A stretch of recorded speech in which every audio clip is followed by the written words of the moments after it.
I have to do ABC? Yeah. Excellent. Let's do our ABCs. A is equals 1. Good. B equals 2. B equals 2. And C equals negative 15. Excelente. Keep going. And then you get the what plus what equals 2.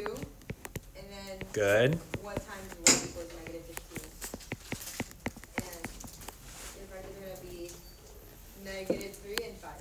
Excelente. Negative 3 and 5. How many people got this one? Let's go. Okay. Now, this is the easy way, okay? Because A, for all of these examples that we've seen so far, has always been equal to uno. Guess what we're going to see today? When A is equal to any number. Yes? I wasn't here the day that you learned this and you taught this lesson. Okay, so when we are doing problems where A is not equal to 1, your main objective, first things first, is see if you can make A equal to 1, okay? So, take a look at the first problem, okay?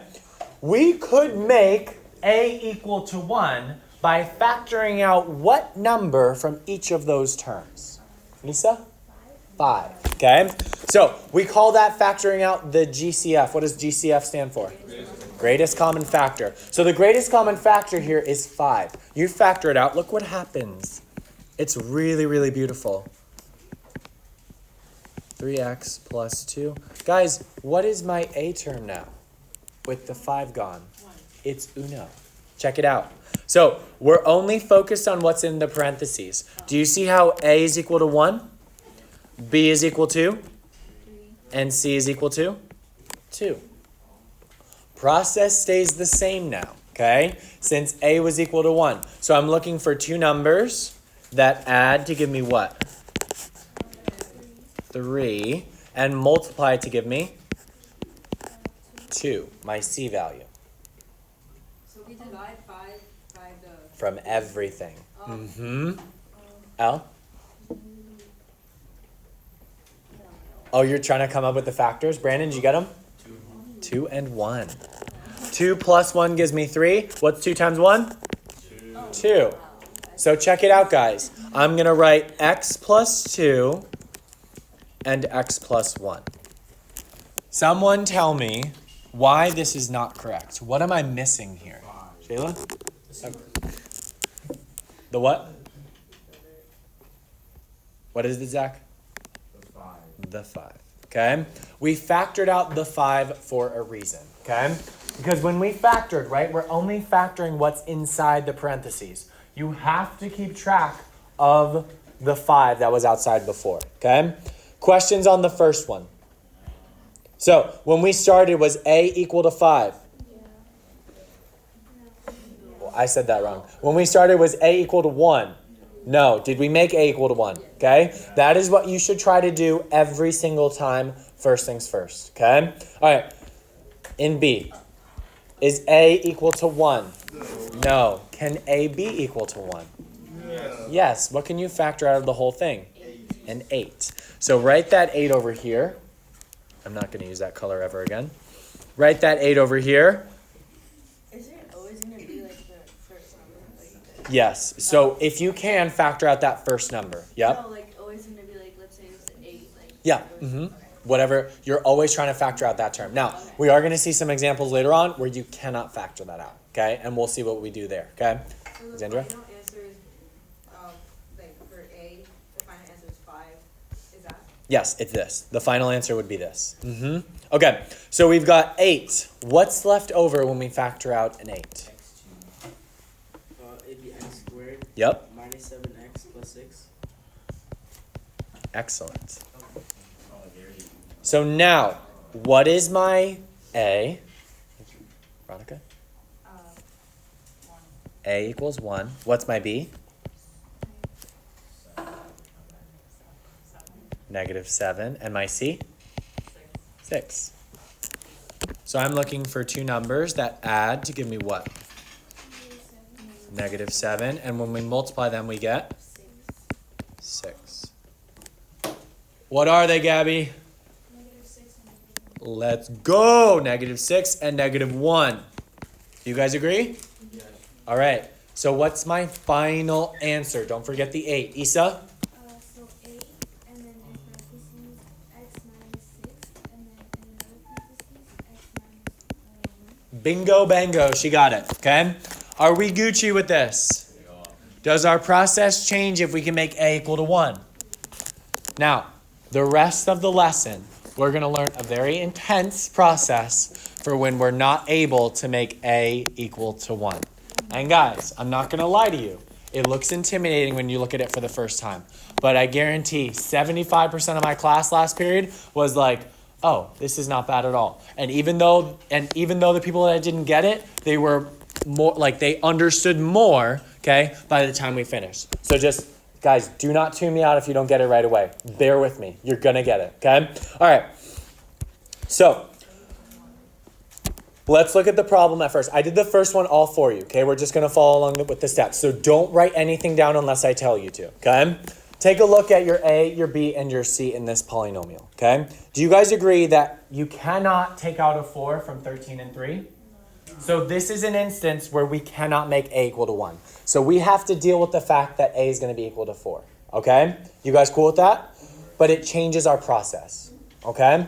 So instead of finding two numbers that add together to give me 13 and multiply to give me 3, we have to multiply A and C together. Highlight this.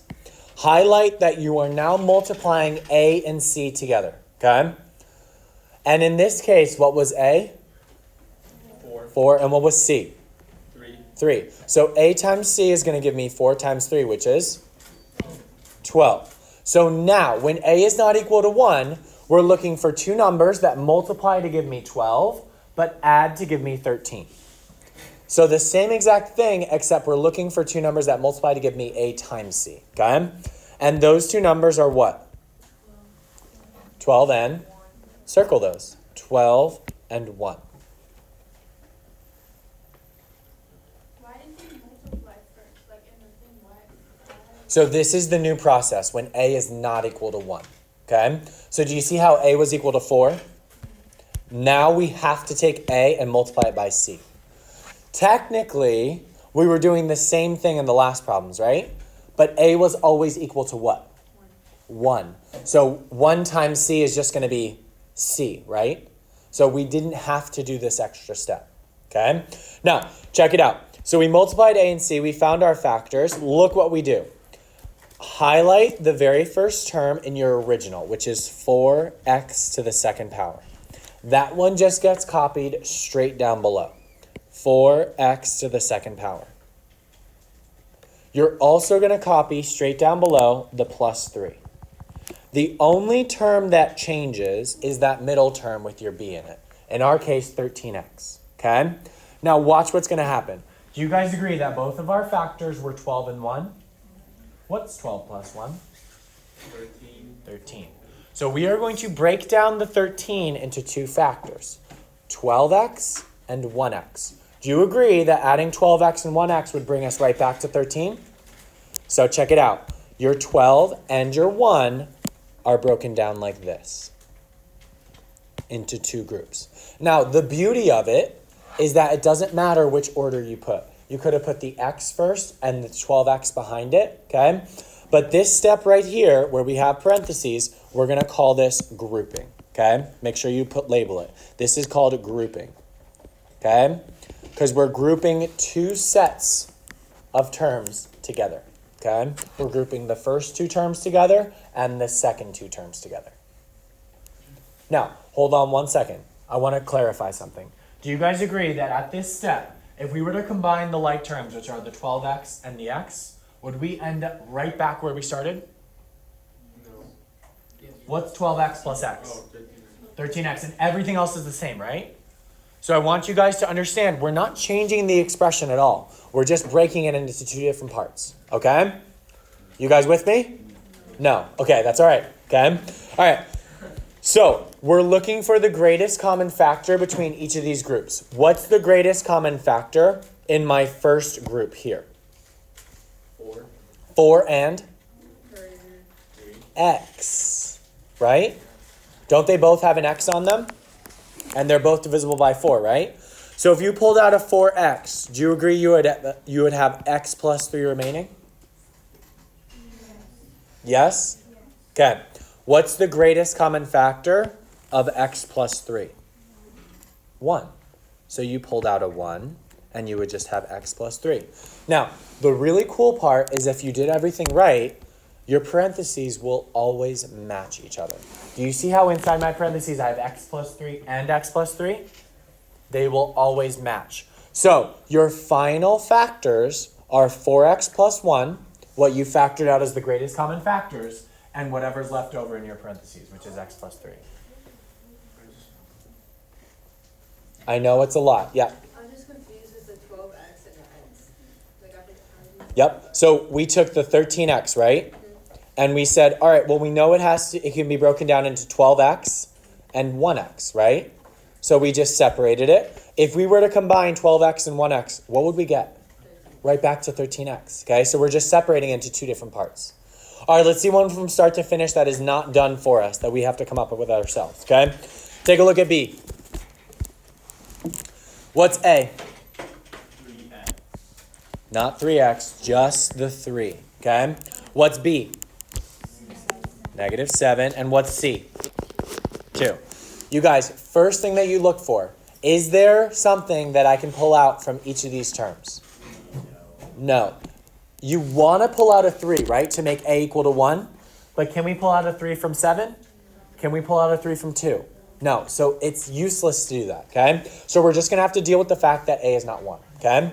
So you're going to take A and multiply it by C. So write A times C. And our A value was 3, and our C value was 2. What's 3 times 2, guys? 6. So we're going to write it. We're looking for two numbers that when you add them, they still give you your B, which is -7. But when you multiply them, they give you what A times C is, which is 6. Does anyone know the two factors that fit here? Rocco? And 6. 1 and 6. It's -1 and -6.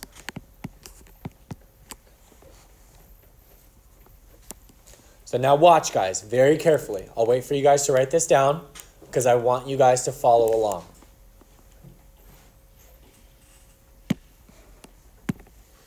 You guys with me? Okay. Highlight the 3x squared and highlight the +2. Those two are going to come down untouched. The only term that we're changing is that middle term, the -7x, okay? So write down 3x squared and +2 over at the end. Now, the second part, you have to use the -1 factor and the -6 factor. And we're going to break up -7x to be -1x, or just -x, and -6x. Yep. Does it matter if you choose the -6? It does not matter the order. You will get the same answer regardless. Okay? Very good question. Brandon? I got 7 and -1. So remember, you may have multiplied to give you -7 and added to give you 6. But we're trying to add to give us -7 and multiply to give us 6. Okay. So I should group from here. So draw parentheses around both of your sets of terms and always put a plus sign in between them. After we group them, we're looking for the greatest common factor. What's the greatest common factor between the first two terms in that first binomial? 1 and x. So just pull out a 1x or just x. And if we pull out an x, what's left over, guys? 3x minus 1.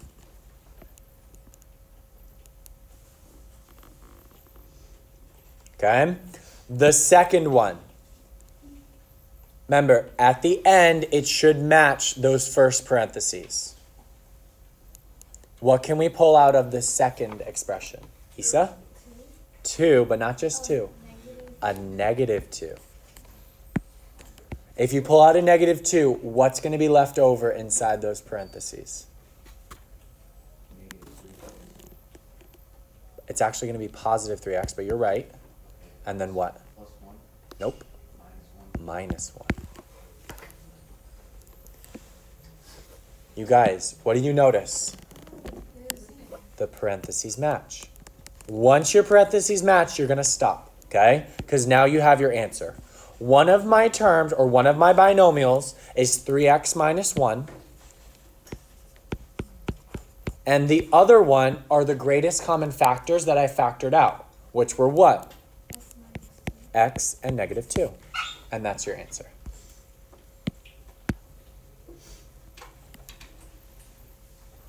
How could I check to make sure that I did it the right way? Yeah, you can FOIL it, and you'll end up with what you started with, okay? It's a lot, guys, okay? A equals 1 is way easier than this, okay? But the more practice we do, that's going to make us so much better. Yes? Mm-hmm. Yeah, Alexandra? X minus 2.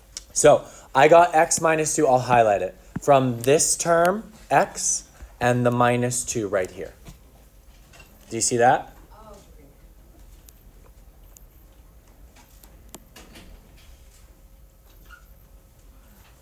All right, let's do another one. Let's do another one. Okay. 14x squared plus 31x plus 15. What do I do? You do the A, the B, and the C. The A, the B, and the C. Can I make A equal to 1 here? No, why not? Very good. You can't pull out a 14 from 31 or from 15. So we got to deal with the fact that A is going to be the gnarly 14. Okay? What do I do next if A is 14? Bruno? Multiply 14 and 15. So do 14 times 15. 5 times 4 will give me 20. Bring up your 2. 5 times 1 will give me 5. Plus 2 will give me 7. Bring down a 0. 1 times 4 gives me 4. 1 times 1 gives me 1. And so we're going to get 0, 1, 1, 210. Okay. What do I do from here? I multiplied A and C, and I got 210. Bruno? You set up the multiplication thingy that equals 210. Good. Set up multiplication to equal 210. And then you do the add one, but it's going to equal 31. Good. My B value, which is 31. Excellent.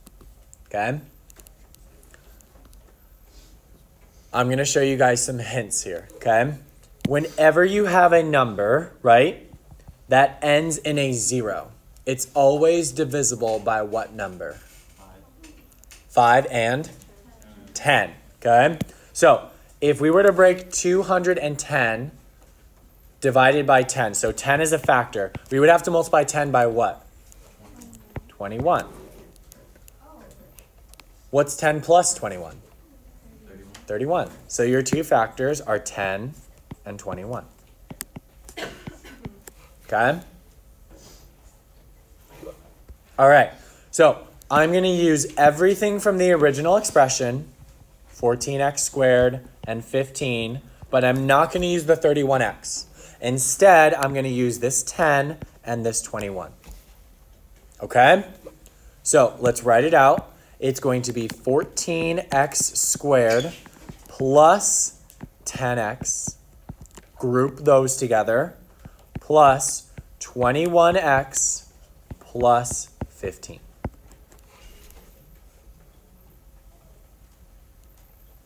Wait, why do you put the X? Like 21X. Because remember, I'm breaking up 31x into two terms, right? 10x plus 21x will give me 31x. Do you see that? So we can't change our expression at all. It has to be the same, but we can break it up into different forms, okay? All right. What is the greatest common factor between 14x squared and 10x? 2x. So write out a 2x over here. What do I have left over once I factor out 2x? 7x plus 5. Now remember, the second parentheses has to match that. Do you guys agree? So what can I factor out of the second set of parentheses that will have it match? Isa? 3. So put plus 3. And I'm going to have 7x plus 5. Say, what? Do you guys see it? Yeah. So now my parentheses match. What does that mean?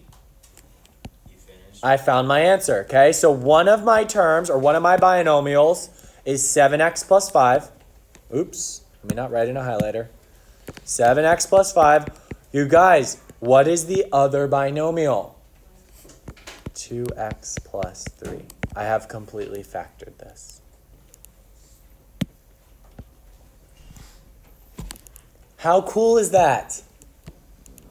Is that not pretty cool? That's pretty cool. You guys are being lame. I think it's cool. Yeah. So, you have the 2x and the 7x equals 5.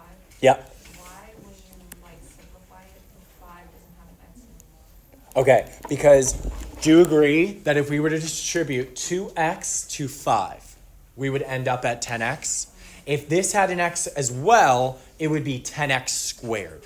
So we pulled out the x, so it shouldn't have an x anymore. Okay? Good question. Any other questions, guys? Were we completely lost in the beginning, but now we're getting better? Yeah. That's all I ask, okay, is that we get better. All right. Let's do D together, and then I'll let you guys loose on E, okay? All right. What do I do in D? Yes. ABC, baby. Start with our ABCs. So we've got A equals what? 2. B equals? -7. And C equals 5. Guys, before I take A and multiply it by C, what should I check? If I can make A equal to? 1. Can I make A equal to 1 here?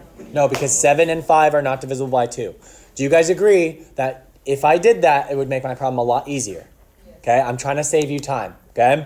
All right, so we say A equals 2, B equals -7, C equals 5. Now, since we already checked it, we can multiply A times C, which will be 2 times 5, which is 10. What do I do next? What plus what equals -7? What times what equals 10? Did anyone come up with the factors? Cody? -5 and -2. Excellent. -5 and -2.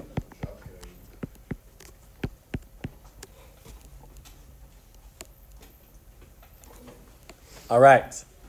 What do I do next? Alexandra? Highlight the 2x squared and the 5. Good. And then you group it. Yep. Bring it down and you group it with -2 plus, and then you parentheses, and then plus 5 minus 5. We're close, okay? This needs to be a +5 at the end. And I'm missing one other thing. Gabby? The x's, okay? There needs to be x's on these, and that first 5 needs to be negative, okay? Now, let me show you where it's coming from, okay? The -2 gets copied down right here. Do you guys agree with that? And the -5 gets copied down right here. Do you guys see that? The +5 came from the original C, and the 2x squared came from the original A and the x squared term. We Gucci? Kind of? So Yes. every time that you like bringing down the factors, you always have to put an x next to them. Yes. When you're bringing down those factors, they need an x next to them. Bruno, what's up? Does it matter which factor you put into each like side? It does not. You're going to get the same answer either way. But It's one actually- gonna be harder than the other. No, not necessarily. Okay? All right. So let's find the greatest common factors. What are the greatest common factors of 2x squared and -2x? Daniel? 2x. Excelente. So pull out a 2x. What are we left with, guys? X minus 1. X minus uno. So we need that second parentheses to match x minus 1. You guys agree with that? Yep. What can I pull out of the second one to have them match? Janessa? Not just 5. -5. Excellent. So pull out a -5, put a -5, and what are we going to get? X minus 1. Once my parentheses match, what does that mean? I have my answer. So my answer is what? Cody? Oh, hold on. What's my answer? Janessa? It's gonna be x minus 1 and then 2x minus 5. Excellent. Eh? Cody, what's up? Lessons, right? When we started learning about this, multiplying binomials, we did not FOIL, right? We distributed twice. So you guys agree that x minus 1 times 2x minus 5, I want you guys to write this down, is the same as 2x times x minus 1. And then also multiplying minus 5 times x minus 1. We're distributing twice. Do you guys agree when we did that in the beginning? So we can do the same in reverse. So that's why we're grabbing the minus 5 and the 2x, and we're combining them to be one factor. And we're saying that the x minus 1 is the other factor. Okay? Does that make sense, Ronnie? Yeah. Good question. Any other questions, guys? Rocco? No? Okay. Let's do some more. Try E on your own. Go. We do primero, first. What do we do first? Yeah, Bryson. Multiply A and C. Multiply A and C. My A value is what, Bryson? 3, And my C value? 8, What's B? negative 14. Negative 14, okay? What's A times C, Bryson? 24. Yup. So, what did you write next? I did the like the greatest common factor equals negative 14, like the plus, Oh, okay, plus negative 14, and what else? and then I did the greatest common factor times the other one equals 24. Okay, Bryson, hold on, I'm gonna stop you right here. Guys, I noticed a lot of people got up to this point but got stuck because they couldn't come up with the factors. When you can't come up with the factors, guys, listen carefully. You need to list them all out, okay? What are some numbers that multiply to give me 24? Yep. 12 and 2. 12 and 2, what else? Bryson? 6 and 4, what else? 24 and 1, and there's one more. Yep. 8 and 3. 8 and 3. Okay? Which one of these, whether you add them or subtract them, will give us 14, guys? Janessa? 12 and 2. Okay? Now, they both need to be negative because when we add them, we get a negative 14. Do you guys see that? So, we make both of them negative, so our factors should have been negative 12 and negative 2. Bryson, take over. Alright, so then you write the parentheses out. Yep. So it'd be 3x to the second power. Yep. Like you highlight that also.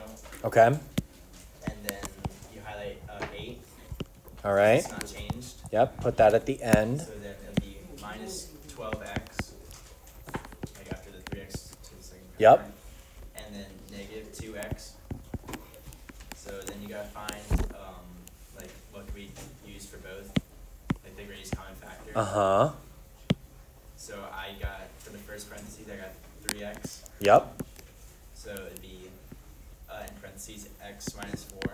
Yep. And then the other parentheses, it's negative 2 times x minus 4. Yep. And then, so x minus 4 repeats twice, so that's your, like, the first parentheses. And then it'd be 3x minus 2. And then that's it. Excellent. Very well done. How many people got this one before I went over it? Let's go. Okay. You guys, these are long processes, okay? But what we're doing is not that hard, okay? But it is a lot of steps to remember, okay? If you get lost along the way in your homework, okay, just go back to the notes and reference them, all right? Okay, moving on. Of course there's more, okay? The process for any of these problems is not going to change. We're just looking at different examples where A times C will give us negative values, will be positive, so on and so forth, okay? So let's check out these examples, okay? Same thing that we do. we're going to make A equal to 2, B equal to -5, and C equal to -7, okay? You would multiply A times C, and you would get -14. So we need two numbers that when you add them, they give you -5, and when you multiply them, they give you -14. Any idea?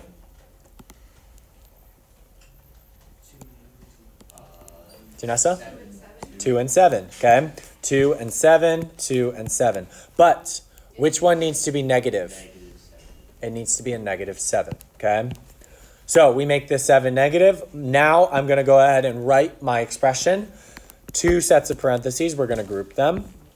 Put a plus sign between them. My first term is 2x squared.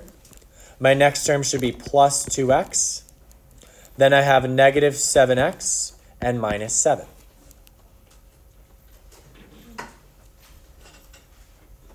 I'm just breaking up the -5x into 2x and -7x. Then I go ahead and factor out the greatest common factor. I'm going to get 2x over here times x plus 1. And I'm going to get -7 over here times x plus 1. My parentheses should match. So therefore, my final answer is going to be 2x minus 7 and x plus 1. The order in which you put them does not matter as long as the binomials match, okay?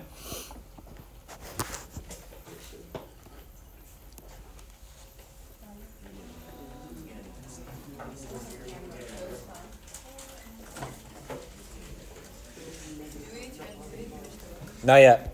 Okay, we're going to do B, and then I'm going to let you guys do C, and then you'll turn these in.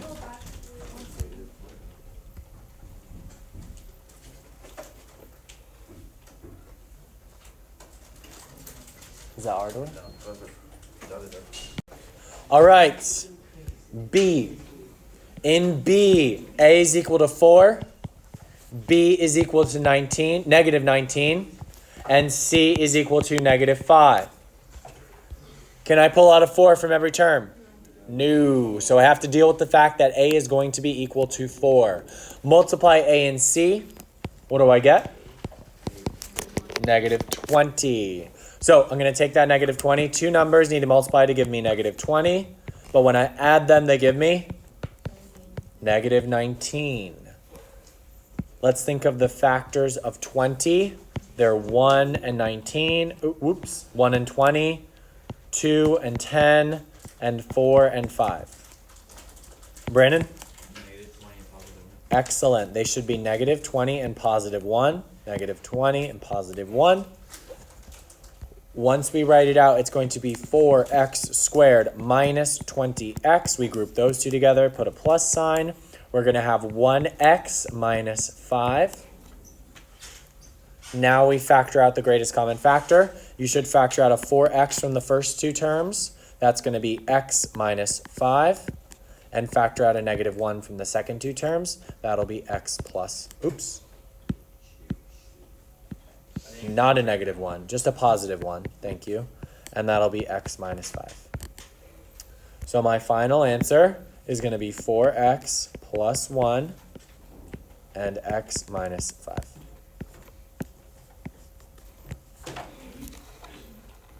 Yeah, Cody? Can you flip like x minus 5 and 4x plus 1 to do that? Yep. Mm-hmm.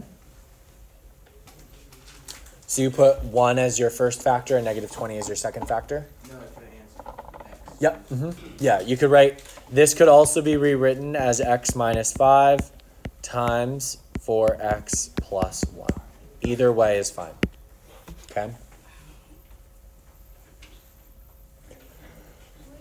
All right, do C and then turn in your notes. All right, really quickly, let's go over example C. All right, so if your A should have been 6, your B should have been 1, and your C should have been -12. We Gucci? Okay, can you factor out a 6 from every term? Almost. Which one can you not factor it out of? The 1, okay? So that 1 is throwing us off. Otherwise, this problem would be really easy, okay? So we are going to take the A, multiply it by the C, which will give us Negative 72. Okay? So we're going to write blank plus blank should equal 1. That's my B. And blank times blank is going to equal A times C, which we just found was negative 72. Okay? Little trick here, guys. When you have a 2-digit number and when you add the digits together, they equal 9. It's always divisible by 9. What's 7 plus 2? 9, right? So it is divisible by 9. What would the factors be, guys? Negative 8 and 9. Negative 8 and 9. Okay? So once you factor those, you're going to get 6x squared minus 8x. Group those. Plus 9x minus 12. And we will finish this one up tomorrow.